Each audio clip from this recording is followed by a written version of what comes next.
Mencari menang kalahnya, tapi dengan event ini diharapkan dapat meningkatkan ilmu pengetahuan tentang bagaimana tata cara menulis opini di media massa sehingga dapat berguna ke depannya. Sukses.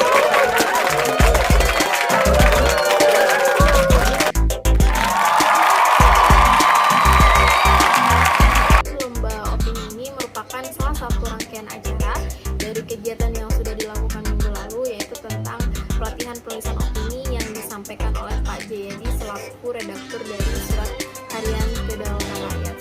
Jadi kegiatan ini merupakan salah satu bentuk implementasi dari kegiatan yang sudah dilakukan, yaitu kegiatan pelatihan penulisan ini, sehingga teman-teman mahasiswa bisa mempraktekkan langsung gitu ya, dari ilmu-ilmu yang sudah didapatkan sebelumnya, bagaimana sih cara menuliskan opini yang baik, yang benar, kemudian yang menarik, dan yang bisa tembus media massa seperti itu.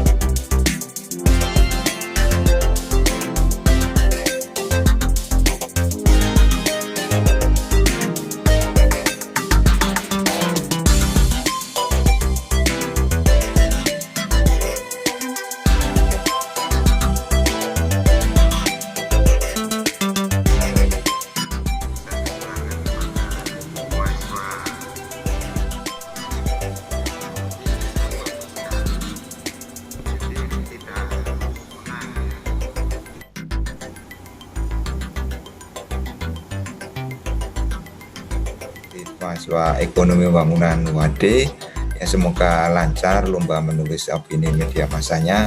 Jangan mencari menang kalahnya, tapi dengan event ini diharapkan dapat meningkatkan ilmu pengetahuan tentang bagaimana tata cara menulis opini di media massa sehingga dapat berguna ke depannya. Sukses selalu untuk KMK dan lomba media massanya. Ya, terima kasih. Selama lomba opini media massa oleh komunitas muda kreatif UAD ini, saya lihat sudah ada berapa peserta yang mampu melakukan pemilihan tema secara tepat terkait dengan isu-isu terkini. Hanya mungkin perlu dipoles sedikit tentang tata cara penulisannya, kemudian menghubungkan antar paragraf sehingga enak dibaca. Hairudin dan Pak Purwoko, betul apa yang disampaikan. Saya sebagai orang awam, biarpun saya dulu di KR juga pernah menjadi staf redaktur ekonomi dan bisnis tahun 95.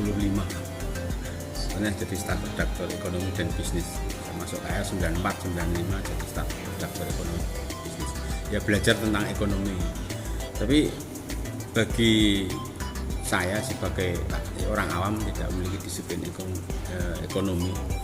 Ya, membaca artikel apapun kalau bisa bagaimana data-data yang lihat angka itu langsung pusing. Lihat angka itu langsung pusing. Bagaimana data fakta, informasi yang ada seperti itu kemudian disampaikan, ditulis dengan renyah dan bisa dipahami oleh masyarakat umum. Itu tentu saja dengan menggunakan ya sistematika yang bagaimana yang susah itu jadi mudah. Bukan yang mudah jadi susah. Kalau ekonomi hanya data dan sebagainya itu penting, tapi bagaimana membangun alur, membangun logika, membangun sistematika tulisan itu yang saya kira yang penting. Meramu data, fakta, informasi menjadi sesuatu yang penting. Ya mungkin kaitan resesi, mungkin dengan pandemi atau apa gitu. Tapi ketika saya baca itu masa lalu 2020. Padahal kita menghadapi atau membaca menghadapi situasi yang serba tidak mengenakan ketika pandemi ini terjadi. Jadi memang porsinya tulisan itu akan lebih baik kalau 2001 ya, tidak hanya ya 2020 hanya sebagai pijakan aja untuk menulis berikutnya dari tulisan ini. Kemudian tadi juga ada belum disampaikan juga misalnya soal BLT atau dana desa, itu mungkin bisa dikaitkan dengan padat karya kan? Seperti hanya saran atau himbauan atau permintaan ya sama presiden ya bisa dana-dana yang ada itu ya dibuat program untuk padat karya agar masyarakat yang bisa menikmati juga uang itu bisa bergulir, kemudian ada kerja yang nyata ya mungkin yang akan bagus ya dengan padat karya, kemudian soal PHK dan sebagainya. Data-data itu bagi orang awam penting, tapi yang lebih penting lagi adalah solusinya. Solusinya apa yang Anda tawarkan dari sempat resesi dan pandemi seperti itu. Pembaca itu sekali lagi butuh pencerahan ya, butuh cara pandang yang berbeda terhadap persoalan-persoalan yang ada di sekeliling kita, entah itu ekonomi, pendidikan dan sebagainya. Dan betul apa yang disampaikan Pak Purwoko, penulis sebenarnya tidak perlu malu. Misalnya selain mahasiswa juga mungkin sebagai aktivis atau sebagai peneliti, dicantumkan saja, tentu saja sesuai konteksnya, nulis pendidikan atau nulis ekonomi dan sebagainya, mungkin studi atau apa, itu memang menjadi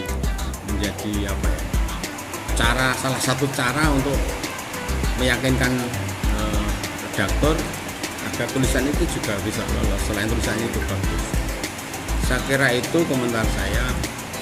Terima kasih. Lomba penulisan opini di media massa bagi mahasiswa ini sesuatu yang sangat baik karena bisa melatih atau berguna bagi mahasiswa dalam rangka untuk menyikapi atau menuangkan ide-ide terkait dengan situasi yang ada di masyarakat yang sedang aktual.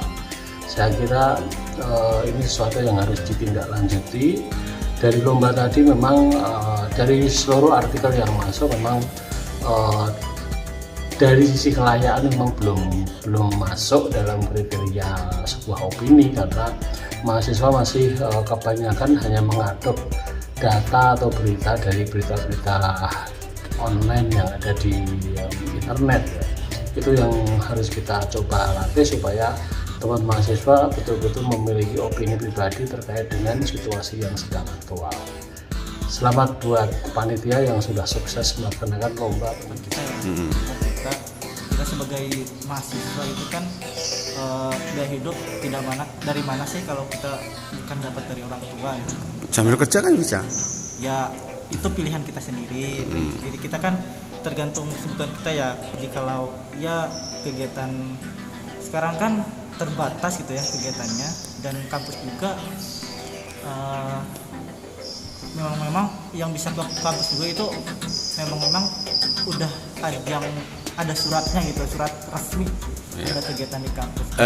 Apa yang Anda dapatkan dari hasil penelitian? Intinya apa yang Anda dapatkan dari penelitian bersama Yahya? Intinya itu kita mendapatkan sebuah angka ya, di mana biaya hidup rata-rata dari mahasiswa itu baik itu ketika mereka di kampung atau di Jogja itu memang meningkat. Berapa persen itu kalau di persentase? Kalau di persentase itu kisaran 20%. Katakanlah dulu mungkin sebulan habis berapa, sekarang ketika pandemi habis berapa, coba bandingkan. Sebelum adanya pandemi itu rata-rata pengeluaran mahasiswa atau biaya hidup mahasiswa di Jogja ini itu di bawah UMP Pak, bisa dikatakan ya ada 500 sampai 1.500.000 per bulan ya. Per bulan. Setelah pandemi ini ada kenaikan kisaran 2 juta sampai 4 jutaan. 4 jutaan ya. Karena dari pandemi justru apa mahal mungkin atau gimana? Ini permasalahannya yang pertama yang saya garis bawahi itu terkait fasilitas Pak. Fasilitas ini maksudnya ketika kita kuliah offline yaitu berada di kampus, itu kan fasilitas kita memang sudah tersedia dari kampus seperti wifi, terus ya kalau online yuk pakai data dan sebagainya itu. Pakai data itu beli sendiri, kemudian ya memang harus benar-benar siap dari pribadinya itu loh. Jadi fasilitas pribadi itu harus benar-benar mendukung.